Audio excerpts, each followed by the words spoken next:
تقریباً Peoples party کے علاوہ تمام سیاسی جماعتیں، اگرچہ اس میں مجھے جماعت اسلامی جو میرے پاس فہرست وہ نظر نہیں آ رہی، انہوں نے نئے حلقہ بندیوں پر اعتراض کیا ہے۔ جی ڈی اے اس میں شامل ہے، اس میں ایم کیو ایم تو ظاہر ہے ہی ہے، اور حتیٰ کہ سنا ہے کہ جے یو آئی کو بھی کوئی تحفظات ہیں۔ آپ ذرا اس کی تفصیلات سے ہمیں آگاہ کر دیں تو آپ کی بہت مہربانی ہوگی بھائی۔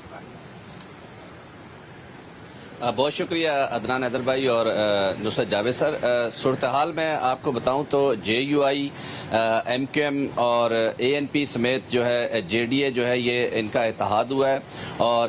پیپلز پارٹی کے خلاف یہ اتحاد کہا جا سکتا ہے، اور جماعت اسلامی اس وقت جو ہے صورتحال دیکھ رہی ہے۔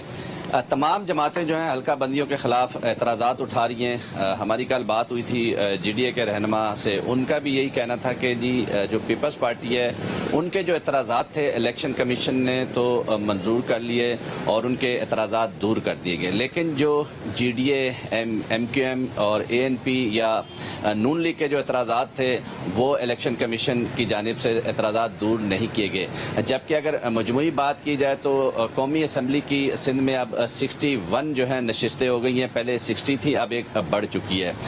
جو کہ کراچی کی ایک 2NA240 ہے وہ اضافہ ہوا ہے اس میں، اور اس کے ساتھ ساتھ غالباً کراچی کے جنوبی علاقے میں آتا ہے سر، یہ غالباً کراچی کے جنوبی علاقے میں آتا ہے۔ جو NA240 ہے یہ جنوبی میں آتا ہے، اس میں آرام باغ گارڈن کے علاقے جو ہیں وہ شامل ہیں، جبکہ 3 نشستیں جو ہیں وہ صوبائی کا اضافہ ہوا ہے کراچی میں، جس میں ایک ملیر میں اضافہ ہوا ہے، اس کے ساتھ ایسٹ میں، جبکہ ایک نیو کراچی میں۔ اگر میں آپ کو بتاؤں تو ایسٹ میں جو ہے وہ 97 PS ہے، جبکہ ملیر میں 89 اور سینٹرل میں 122۔ جو 122 ہے یہ ہے نیو کراچی کا ایریا بتایا جا رہا ہے، سرجانی نیو کراچی کا، جبکہ جو ملیر میں اضافہ ہوا ہے وہ ابراہیم حیدری، مراد میمن گوٹ اور کاٹھور تک وہ سیٹ جاری ہے۔ اس کے ساتھ ساتھ جو ایسٹ کا لائنز ایریا اور اس سے ملکہ آبادیاں جو ہیں اس میں شمار کی گئی ہیں۔ یہاں پہ جو بات سمجھنے کی ہے، اس میں ہمارے رپورٹر ہیں ان سے بھی جو ہے تاج حیدر کی بات ہوئی ہے۔ تاج حیدر کا یہ کہنا ہے کہ پیپلز پارٹی کے جو اعتراضات تھے وہ ٹیکنیکلی درست تھے، تو جس کی وجہ سے الیکشن کمیشن نے وہ اعتراضات جو ہیں وہ دور کر دیے ہیں، اور اس کے ساتھ انہوں نے یہ کہا ہے کہ یہ تمام جماعتیں جو ہیں یہ جو اعتراضات اٹھا رہی ہیں اس کا جواز بن نہیں رہا، لیکن انہیں یہ خدشہ بھی ظاہر کیا ہے کہ یہ شاید الیکشن ملتوی کرانے کی کوشش ہو، جو اعتراضات داخل جو ایک منٹ آپ کو، یعنی ہمارے رپورٹر کو سینیٹر تاج حیدر صاحب جو پاکستان پیپلز پارٹی کے ہیں، انہوں نے یہ بتایا ہے کہ انہیں یہ خدشہ ہے کہ یہ تمام جماعتیں بے بنیاد اعتراضات اٹھا کر کچھ ایسی فضا کریٹ کرنا چاہتی ہیں جو بالآخر الیکشن کو ملتوی کرنے کا جواز بن پائیں۔ آپ یہ فرما رہے ہیں؟ جی بالکل یہ فرما رہا ہوں، ہمارے رپورٹر ہیں پولیٹیکل رپورٹر محمد کامران، ان سے آپ سے ایک گھنٹہ قبل۔ اچھا لیکن آپ یہاں ٹھہر جائیں، نہیں یہاں ٹھہر جائیں بھائی،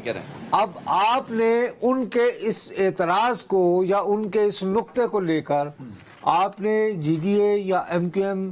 ان کے لوگوں سے بات کی ہے کہ بھائی یہ تو سینیٹر تاج حیدر صاحب تو یہ فرما رہے ہیں؟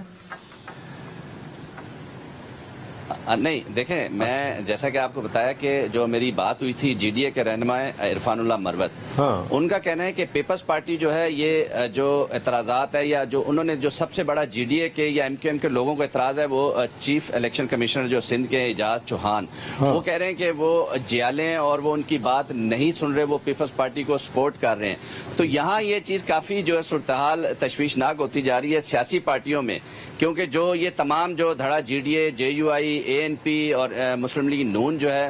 یہ اعتراض اٹھا رہے ہیں کہ چیف الیکشن کمشنر کو تبدیل کیا جائے اعجاز چوہان کو، جبکہ پیپلز پارٹی کا یہ کہنا ہے کہ ان کے اعتراضات بلا جواز ہیں، ٹیکنیکل نہیں ہے، اور جس کی وجہ سے یہ اب جو ہے الیکشن ملتوی کرانے کی جو ہے ایک سازش یا خدشہ انہوں نے ظاہر کیا کہ یہ خدشہ ہونے کے یہ